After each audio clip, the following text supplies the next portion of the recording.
Estamos en el audiorama de la Universidad Autónoma de Aguascalientes, haciendo una entrevista de los que no soñaron con Hollywood, con Francisco Javier Padilla, joven director, lleva su largometraje, también es un destacado documentalista. Y vamos a hablar de cine con Panda. ¿Cómo has estado? Muy bien, librado. ¿Y tú? Cuéntanos de dónde viene tu afición, cuáles fueron tus principios, en dónde estudiaste.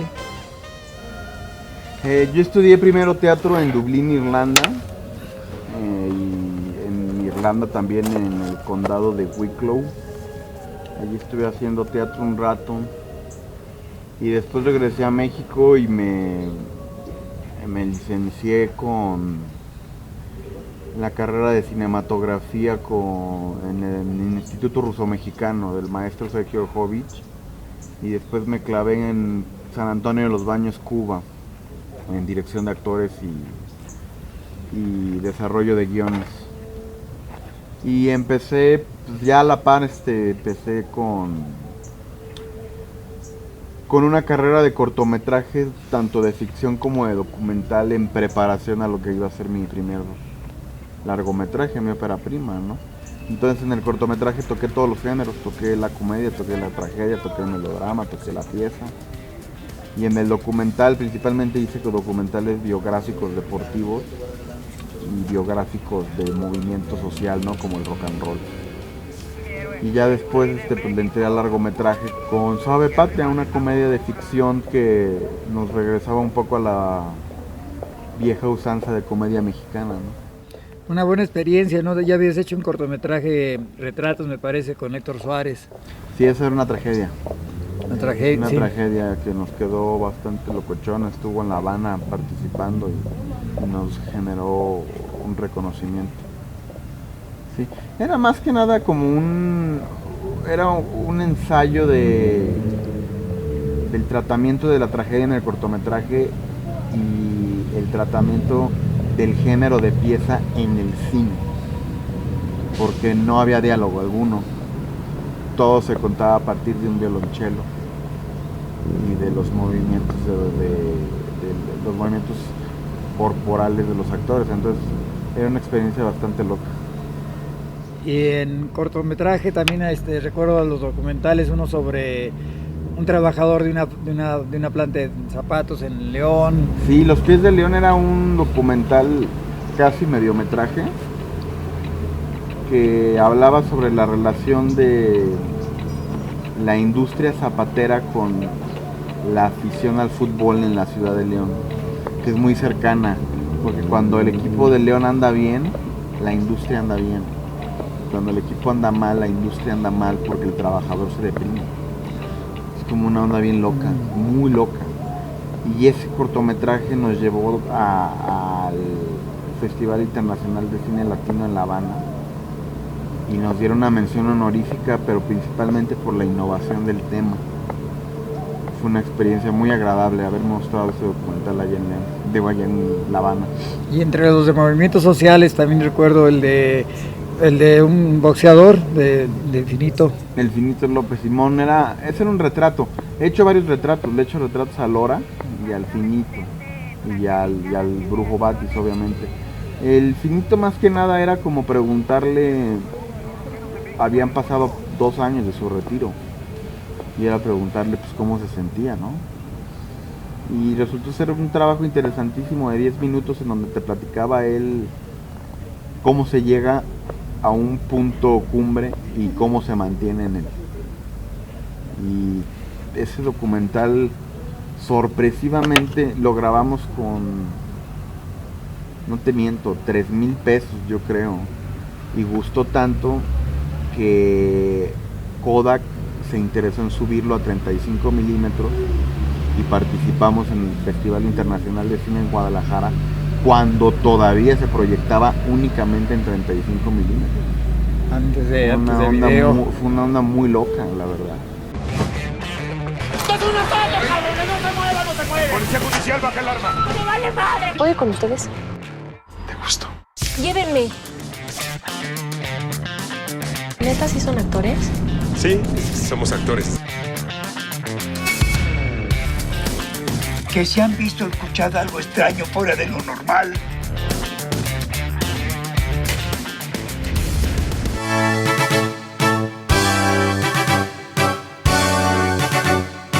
este joven apodado el Panda, pues afortunadamente pues ha tenido la oportunidad, primero como cortometrajista. Él inicia precisamente trabajando con ciertos cortometrajes y ya una vez que tuvo la oportunidad de depurar o refinar un poco la técnica, pues lo contratan para hasta el momento dirigir lo que ha sido su único largometraje, que es el de Suave Patria.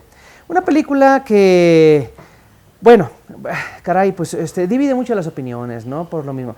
Tanto por su naturaleza argumental como por los fines que persigue, era simple y sencillamente la persecución de taquilla, ¿no? Es la encomienda que se le da a este director joven. Lo hace pues, de una forma correcta, es evidente que posee los suficientes componentes artesanales como para poder desarrollar una historia de manera coherente, relativamente solvente. Yo creo que aquí sí no se le puede achacar mucho las deficiencias que tiene la cinta con lo que respecta sobre todo a nivel de argumento, porque es hasta ahorita el único proyecto en el que no ha metido mano en el guión. Todos los otros cortometrajes él los escribió y él los desarrolló. Suave Patria fue más que nada un encargo, ¿no?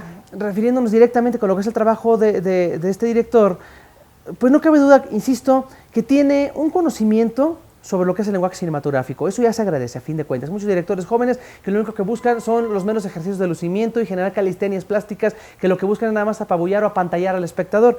Afortunadamente aquí no, al momento de ver Suave Patria, si bien la historia, pues la verdad es pues, bastante irrisoria y muy predecible, la dirección, la forma en la que maneja los encuadres, la forma en la que dosifica los movimientos de cámara, la manera en que genera su composición a cuadro, pues no cabe duda que es muy sólida, a fin de cuentas. Es un sujeto que evidentemente tiene el talento. Entonces, pues esperemos que en siguientes proyectos o en cintas subsecuentes, pues manifieste eso, que es obvio que le gusta, ¿no? El cine, a fin de cuentas, ¿no? Está desarrollando, si no me equivoco ya, su documental sobre Hugo Sánchez. Será muy interesante cómo maneja, ver cómo maneja una línea eminentemente documental que se aleje de la ficción, que es hasta ahorita lo único que he trabajado, y ya veremos.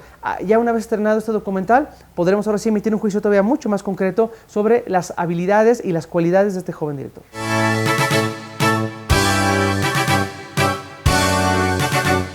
Entras al largometraje con una comedia, Héctor Suárez, Omar Chaparro, con gente, bueno, Héctor Suárez con una gran trayectoria en cine y con dos casi debutantes, ¿no? Con Omar Chaparro y Uribe.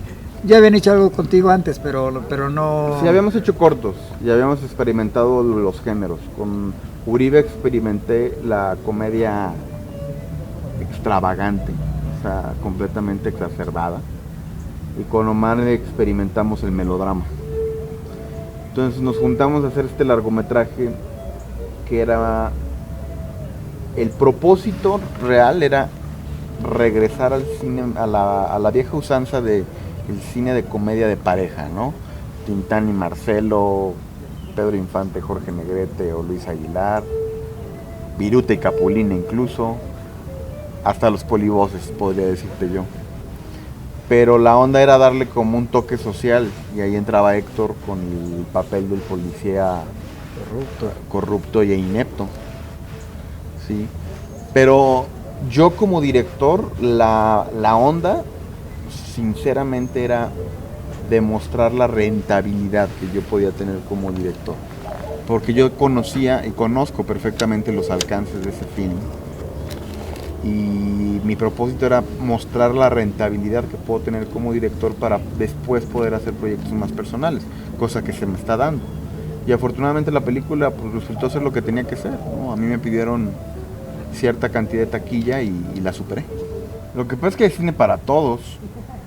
Hoy en día lo que está sucediendo es que estamos saliendo los cineastas que queremos hacer cine para el público y estamos saliendo los cineastas que queremos hacer películas para nosotros. Entonces, regularmente en México, que es un país que se caracteriza mucho por diferenciar todo tipo de clases, pues cierto cine es para intelectuales, cierto cine es palomero, cierto cine es familiar, cierto cine es para chavos. Se está regenerando una industria, pero todavía existe el nicho de los cineastas que están haciendo películas muy personales sobre su tema, sobre sus preguntas, sobre sus cuestiones, sobre sus conceptos de vida. Y es importantísimo respetar todo tipo de cine que se haga, porque Los Nobles fue un éxito impresionante, Nosotros los Nobles, de Gary Alasraqui, pero Güeros, de Alonso Ruiz Palacios, que no va a ser la misma taquilla que Los Nobles, eso está comprobado por los sistemas de producción y de distribución, pues no le pide nada a la otra película ni la otra a la otra. Sí. ¿Por qué? Porque hay cine para todo el mundo, ¿no? Entonces, en mi caso particular, Adrián y Omar son personas muy queridas por el popular mexicano, y la película fue hecha para el popular mexicano. Y en el caso, por ejemplo, ahorita de Club Sandwich, de Fernando Emke, pues todos sabemos que Fernando está hablando por él. Quien quiera ver su película, árale, y quien no, Sí. no va a ir. Sí, ya antes estaba, digo, sigue estando Arturo Ripstein. Y está Arturo, que acaba de firmar, bueno, el maestro Arturo, que acaba de firmar las razones del corazón, y sigue siendo un cine de autor total. Y Jaime Humberto.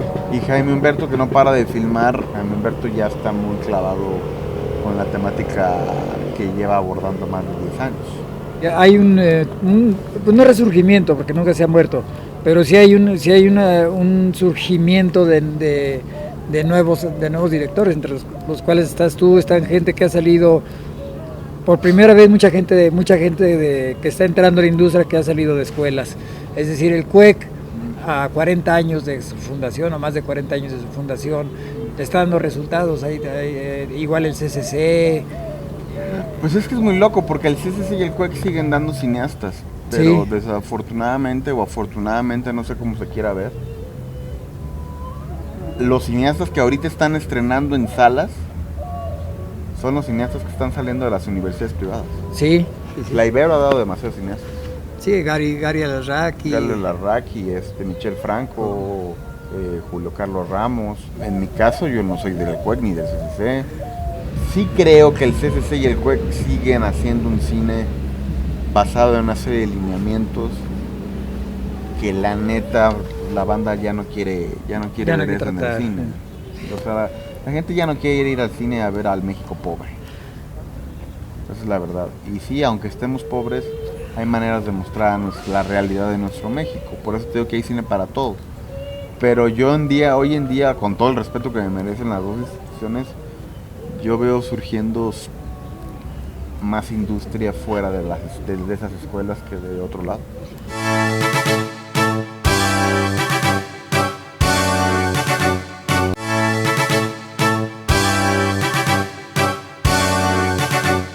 Hay también surgimiento de muchas escuelas privadas, ¿no? De cine ahí. Sí, no, pues lo que pasa es que empezó todo el reventón con Pedro Araneda y el AMSI primero, y luego Sergio Erjovich fundó su escuela, que ha dado resultados, y luego está el INDI, y la carrera de cine de la Ibero, que empezó promovida por Guillermo Arriaga, y la carrera de cine del TEC, y Arte 7. La Universidad de Guadalajara está sacando cineastas a granel, y lo importante para mí es que que ya no esté centralizado el cine en dos escuelas, y no solo en dos escuelas, en la capital misma. Sí, que eran dos sindicatos, el sindicato de dos estudios, ¿no? Los estudios Churubusco, los estudios América. Y era imposible entrar siquiera pensar en... Incluso hay cineastas muy interesantes mexicanos, como Poncho Pineda, que no estudió en México, estudió en Estados Unidos. Mira, Y hace el cine aquí, lleva 3 películas aquí, lleva Restos, Amor, Dolor y Viceversa, y creo que viene con otra. Está Rafa Lara, que tampoco estudió en México. Dani Sadía, que estudió en Nueva York. algunos de la Royal School, ¿no? Alonso Ruiz Palacios, que pues más que nada es dramaturgo, pero como cineasta se formó de una manera autodidacta, y en mi opinión creo que es el mejor cineasta mexicano que hay hoy en día. O sea, Güeros es una joya de película. Y te digo, pues, creo que por fin, después de muchísimos años y después de la crisis de los 80, de las ficheras y de estas películas de migrantes y estas películas de asesinatos, balazos, magnicidios, después de esa crisis, ya por fin el cine se está convirtiendo en una industria. Ahora, ojo, cuando digo industria, hablo de los cineastas. Lo que yo me he dado cuenta es que en las distribuidoras no hay cineastas, hay contadores. Y a la hora que tú llevas tu película para que te la distribuyan, te rompen toda la madre. No saben hacer su trabajo. O sea, creo que hay una distribuidora, no voy a decir su nombre, en donde una de las personas que trabaja ahí era, creo que vicepresidente del Club América. ¿Qué tiene que ver?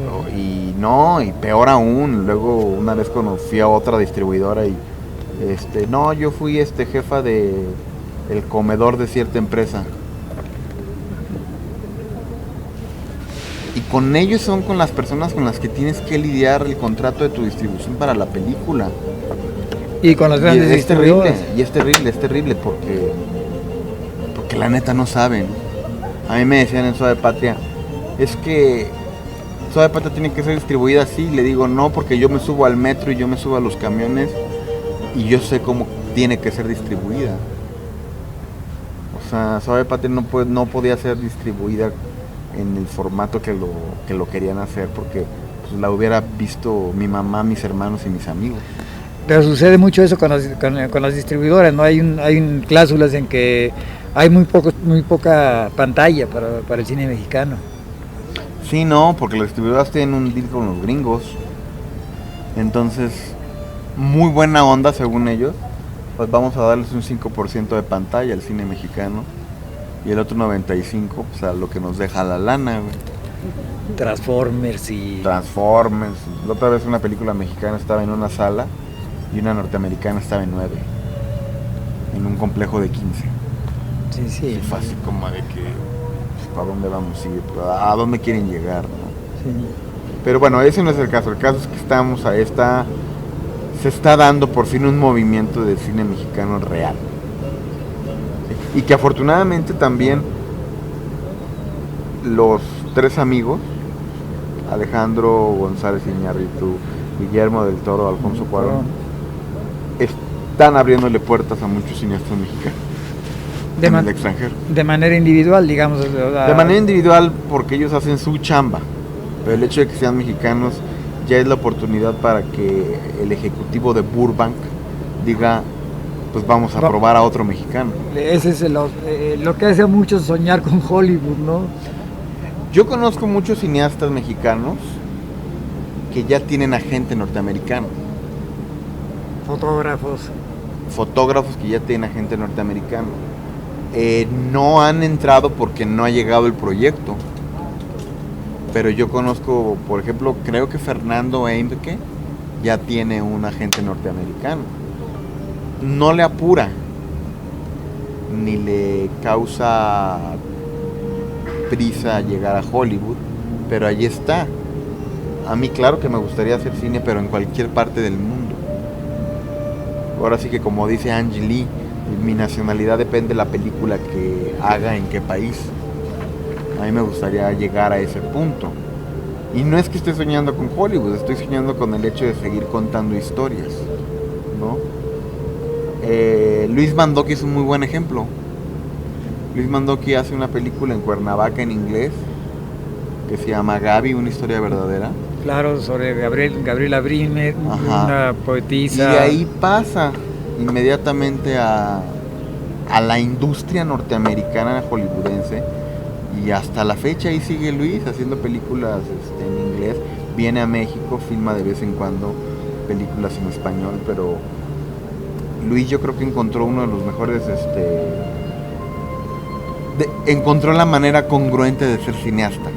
Seguir contando historias, no importa en dónde, como el caso también de Rodrigo García, ¿no? Rodrigo García Bacha. Rodrigo García es otro caso muy interesante. Otro caso interesante también, que no entra a los grandes estudios, que su cine es independiente, pero hace cine en inglés. Es cine en inglés y cine que aparte que es tan verdadero que convence a los grandes actores de Norteamérica o de Inglaterra para estar en sus películas. O sea, su primera película, que es The Things You Can See Just by Looking at Her, sí, tiene un gran reparto. Con solo mirarla sé de lo que está pensando. Es un gran reparto. Un gran reparto y femenino. están ahí porque creen en una historia. ¿Te acuerdas? Meryl Streep, Cameron Díaz, creo que está Glenn Close. Sí. El Pide Carrillo. Un gran reparto. Y Rodrigo García realmente, al igual que Luis Mandoki, al igual que Alfonso Cuarón, agarró la onda de que yo soy cineasta mexicano y hago películas en México. No, o sea, cuentas historias en donde se tengan que contar. O sea, Wim Wenders lo dice muy claramente. El cine sirve para dos cosas: para hacerte una pregunta o para responderte una pregunta. Y eso lo puedes hacer en cualquier lugar. Ripstein, por ejemplo, acaba de filmar con Arcelia Ramírez y la hizo en la Merced. Y vinieron aquí a filmar en Romeo y Julieta a México, con Leonardo DiCaprio. La transforman en una historia urbana de la ciudad. La del Valle. En la del Valle y en el metro Insurgentes. En el metro Insurgentes, sí. O sea, yo creo que es bien importante eso, o sea, entender que es un lenguaje universal. Es como la literatura. La única diferencia de la literatura es que se trasladan los idiomas. Exactamente. No sé, a mí me gusta mucho leer y me encanta leer a Shakespeare, independientemente de que sea escrito para teatro. Encuentras todas las tragedias que puede tener, todo lo que le puede suceder a un humano. O sea, en tragedia, en comedia, en drama. Absolutamente. Sí, no, creo que todos los Shakespeare pecados, fue el que encontró los temas. ¿Cuántos son? 164 modelos dramáticos, ¿no? Sí. Shakespeare fue el que encontró esos modelos dramáticos. Y eso es muy interesante porque de ahí no salimos. De ahí, sí, no, y cuando se quiere encontrar es cuando se convierte o te conviertes en un cineasta provocador e innovador como Von Trier, ¿no? Sí. Yo acabo de ver la última película de Von Trier y se me hace realmente un tipo que nació para intentar reinventar el medio. Fíjate que hace poco charlábamos también con un amigo en común que tenemos, con Inti Cordera, de la importancia que está retomando el cine documental. Y eso también es un fenómeno que sucede en todos los idiomas, digo, independientemente de lo que se hizo en Estados Unidos sobre la tragedia de que balacea en la escuela. Michael Moore. Sí, lo de Michael Moore, tanto eso de la regularización de las armas, como la enfermedad de la obesidad, todo esto. Tú estás tocando también temas así estás haciendo un documental, me contabas, muy interesante, sobre un futbolista. Sí, sobre Hugo Sánchez. Y es un documental sociodeportivo, porque estamos hablando obviamente de los logros deportivos de una persona, pero estamos hablando también del contexto social sobre qué pasaba en un México en donde solamente un deportista triunfaba y era él. Y entonces estamos hablando con gente como Carlos Salinas de Gortari, como Elena Poniatowska, como Jacobo Zabludovsky, como Juan Villoro, como Alex Lora, gente que nos dicen fuera del contexto deportivo qué pasaba en ese México de los 80, de ver que todo un país prendía la televisión el sábado a las 2 de la tarde para ver un partido que en España se ejecutaba a las 9 de la noche, y ver que un mexicano metiera 3 goles a un solo toque, ¿no? Sí. Y que de repente el Real Madrid mandara el trofeo de campeón de goleo a Gobierno de la República para que se lo entregara el presidente. Eso es para mí, en el caso de lo que te digo de para qué sirve el cine, es preguntarme algo y responderme algo. ¿Qué sucede con la mentalidad del deportista mexicano o de cualquier ejecutante mexicano que se va al extranjero. De eso va este documental. Algo que te gustaría decirles a la gente que nos ve aquí en televisión universitaria, sobre todo a la comunidad universitaria, estudiantes. Hay una escuela de cine y están empezando, bueno, de aquí es también Jaime Humberto Hermosillo, que ha venido a filmar mucho, todo, pero ¿qué les dirías? Yo le diría a la gente que está empezando o a la gente que está desarrollándose que lo importante es, uno, no dejar de pensar en historias, no dejar de imaginar, no dejar de soñar, pero por encima de todo no dejar de trabajar.